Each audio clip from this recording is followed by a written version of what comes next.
Your Roots Don't Define You, the ultimate comeback guide.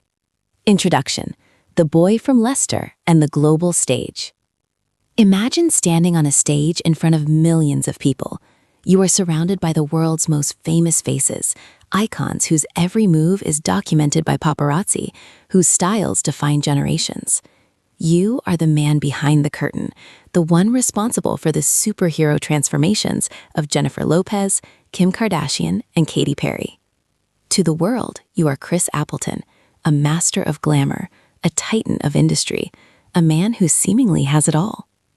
But if you peel back the layers of fame, the designer clothes and the flashing lights, you find a story that is far more relatable and far more raw. Welcome to our deep dive exploration of Your Roots Don't Define You. Transform your life, create your comeback by Chris Appleton.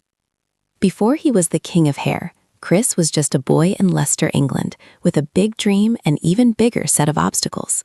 He didn't come from money. He didn't have connections in Hollywood. He had a pair of scissors, a fierce work ethic, and a burning realization that where you start in life is merely a suggestion, not a life sentence. This book is Chris Appleton's manifesto. It is a guide for anyone who feels stuck, anyone who feels like their background is a weight around their neck, and anyone who is ready to stage the greatest comeback of their lives. Over the next 5 chapters, we are going to break down the philosophy of transformation. We're going to talk about mindset, the glamour of the grind, the power of self-reinvention, and how to build a future that looks nothing like your past. If you've ever felt like you were too much or not enough, if you've ever been told to stay in your lane, this script is for you. Let's begin the journey of defining yourself on your own terms. Chapter 1: The Myth of the Starting Line, Overcoming Your Roots. The title of the book says it all. Your roots don't define you. But what does that actually mean in practice? For most of us, our roots are the stories we tell ourselves about why we can't succeed. I'm from a small town. I didn't go to the right school. My family doesn't do things like this. I don't have the money.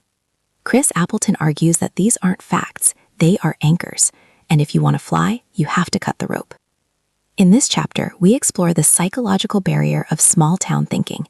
Chris describes his early years in Leicester not with bitterness, but with a clear-eyed understanding of the limitations placed upon him. In a working-class environment, dreaming of Hollywood isn't just seen as ambitious, it's often seen as a betrayal of one's roots. There is a social pressure to know your place. But Chris's first major insight is this: your background is a foundation, not a ceiling. He realized early on that the skills he learned in that local salon, how to talk to people, how to understand their insecurities, how to work 12-hour days on his feet, were the very tools he would need to handle the pressure of a Super Bowl halftime show. We dive deep into the concept of the narrative flip. This is the process of taking your perceived weaknesses and turning them into your greatest strengths. Being an outsider gave Chris a unique perspective. He wasn't jaded by the industry, he was hungry for it. He didn't take things for granted because he knew exactly how hard he had worked to get into the room. If you are listening to this and feeling limited by your current circumstances, Chris asks you to audit your roots. Which parts of your history gave you grit? Which parts gave you empathy? And which parts are you clinging to simply because they are familiar? Reinvention begins the moment you stop using your past as an excuse for your present. You are not a tree. You have legs. You can move. You can change. And most importantly, you can grow beyond the soil you were planted in. Chapter 2: The Art of the Transformation, Beyond the Mirror. Chris Appleton's entire career is built on the concept of transformation. He doesn't just do hair, he creates an identity. When you see J.Lo walk onto a stage, her hair isn't just an accessory, it's armor. It's a statement of power, femininity, and confidence. In Chapter 2, we look at the psychology of the makeover. Chris argues that human beings are naturally plastic, not in the sense of being fake, but in the sense of being moldable. He believes that the external transformation is often the catalyst for internal change. Think about it. Have you ever had a power outfit or a haircut that made you feel like a completely different person? That feeling isn't superficial, it is a shift in your self-perception. Chris's philosophy is that you can act your way into a new identity. If you want to be a leader, you start showing up like a leader. You dress for the life you want, not the life you have. But this isn't just about aesthetics, it's about the signature look. Chris encourages every reader to find their signature, that thing that makes them feel most like themselves. For some, it's a specific way of speaking. For others, it's a dedication to a craft. The goal of transformation isn't to become someone else, it's to become the most powerful version of yourself. We explore Chris's before and after methodology. He looks at a client and doesn't just see their hair, he sees their potential. He asks, what is the story we are trying to tell today? He challenges us to apply this to our own lives. What is the story you are trying to tell the world? If you are currently telling a story of struggle and stagnation, it's time for a re-edit. Transformation requires a willingness to be bad at being someone new before you are good at it. It requires the courage to step out of the mirror of other people's expectations and look at yourself with fresh eyes. This chapter is a call to action. Put on the armor. Change the narrative. Start the transformation today. Chapter 3. The glamour of the grind. The reality of hard work. One of the biggest misconceptions about Chris Appleton's life is that it is all private jets and red carpets. People see the finished product, the glamour, but they rarely see the grind. Chapter 3 is a reality check. Chris is incredibly candid about the level of sacrifice required to reach the top of any industry. He talks about the years of saying yes to every job, the 4 a.m. call times, the sleepless nights, and the moments of pure exhaustion. This is what he calls the work. In a world obsessed with shortcuts and overnight success, Chris's message is refreshingly old school. There is no substitute for being the hardest working person in the room. He describes his early days in London, carrying heavy kits across the city, working for free just to be around the best in the business. He was obsessed with excellence. He didn't want to be good, he wanted to be undeniable. We discussed the 10,000-hour rule in the context of the beauty industry. Chris didn't become a master by watching YouTube tutorials. He became a master by doing thousands of heads of hair, failing, learning, and trying again. He emphasizes that glamour is a result of discipline. The reason his styles look effortless is that he has spent a lifetime mastering the effort. This chapter also tackles the concept of professionalism as a superpower. In the celebrity world, talent is a given, but reliability is rare. Chris's rise was fueled by his reputation for being calm under pressure, being on time, and always delivering more than what was asked. He reminds us that your reputation is your most valuable currency. If you want the life that Chris has, you have to be willing to do the work that Chris did. This means sacrificing comfort for growth. It means staying late to perfect a skill when everyone else has gone home. The grind isn't something you get through to get to the glamour. The grind is the foundation of the glamour. This chapter is for anyone who is currently in the messy middle of their journey. Keep going. The work is never wasted. Chapter 4. Navigating the comeback. Turning setbacks into fuel. No life is a straight line to the top. Chris Appleton's journey has been marked by significant personal and professional setbacks. There were times when he felt like he had lost his way, times when the pressure of the industry nearly broke him, and times when personal struggles threatened to derail his career. Chapter 4 is about the anatomy of the comeback. Chris argues that a setback is actually a setup for something greater, but a comeback doesn't just happen by accident, it is a conscious choice. He talks about the importance of resilience training. Just like you train your muscles in the gym, you have to train your mind to handle rejection. In the high-stakes world of Hollywood, you are only as good as your last job. Rejection is constant. But Chris's secret is that he never takes it personally. He sees no as not yet. We delve into the pivot strategy. Sometimes the path you are on is blocked and you have to find a new way around. Chris describes moments where he had to reinvent his technique or his brand to stay relevant. He teaches us how to audit our failures.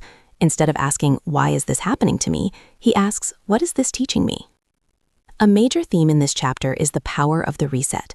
Chris is a big believer in taking time to clear the slate. Whether it's through fitness, meditation, or simply stepping away from the noise, you have to protect your energy. You cannot create a comeback if you are running on empty. If you are currently facing a low in your life, if you've lost a job, ended a relationship, or felt like you failed at a goal, Chris wants you to know that the story isn't over. Your roots didn't define you when you were starting, and your failures don't define you now. The comeback is always possible, but it starts with the belief that you are worth the effort of trying again. This chapter is the heartbeat of the book, the reminder that your greatest work is often born out of your darkest moments.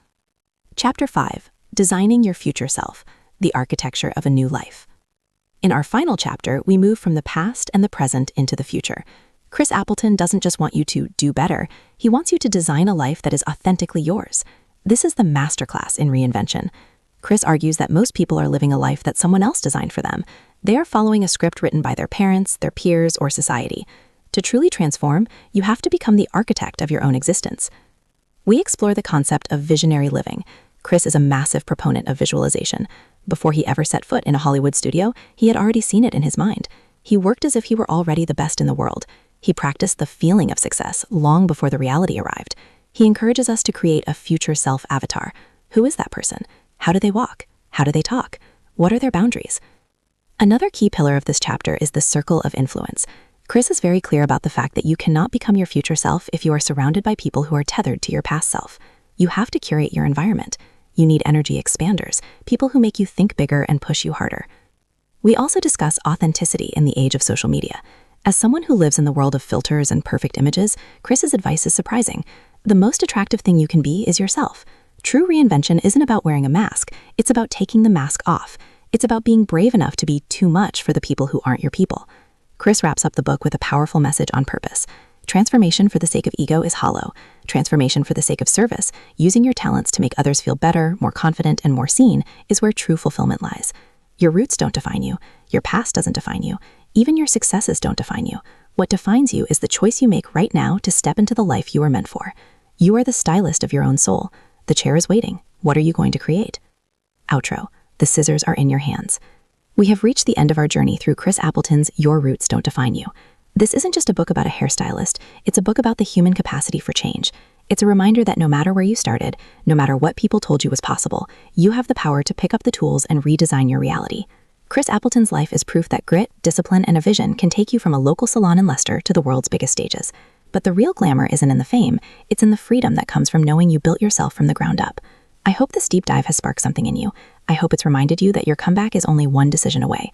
The roots may be deep, but the wings are yours to build. If you found inspiration in this story, if you're ready to transform your life and create your own comeback, please like this content and subscribe to the channel. Your support allows us to continue bringing you the most powerful insights from the world's most influential voices. Let us know in the comments, what is one thing you're going to change about your narrative today? What is the first step in your transformation? Thank you for listening, thank you for your time, and remember, the master of your transformation is you. Thank you.